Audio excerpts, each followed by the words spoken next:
Hello mga ka-recruit! Welcome sa ating OFW Life in Qatar. Dito ay babahagi ng ating mga kababayang OFW ang kanilang experience sa buhay Qatar. At magbibigay din sila ng kanilang tips and advice kung paano mag-survive bilang isang OFW dito sa Qatar. Ngayon ay kasama natin ang isa nating kababayan.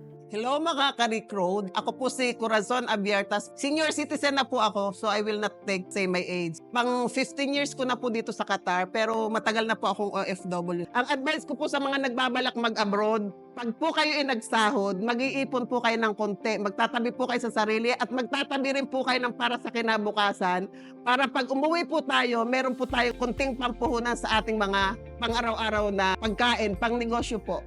Tiyaga lang po at saka dasal upang tayo ay magkaroon ng biyaya sa Panginoon na sa pang-araw-araw. Makatulong din po ako sa inyo sa pamamagitan nito. Ako po ay 20 years nang hiwalay. 20 years na po ako nagtataguyod sa aking pamilya at up to now, masaya naman po ako dito sa Qatar dahil sa mga ka-recruit na kasama natin dito sa fitness.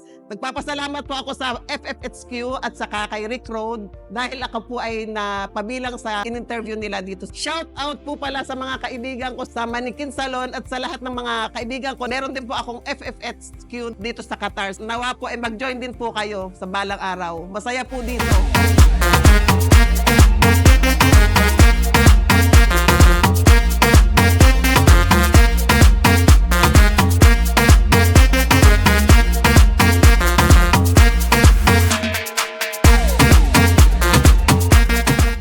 Kahit po abutin tayo ng ganitong edad, basta po tayo kasalin dito sa mga ganitong gawain, hindi po tayo magsasawa at lagi po tayo malakas ang katawan.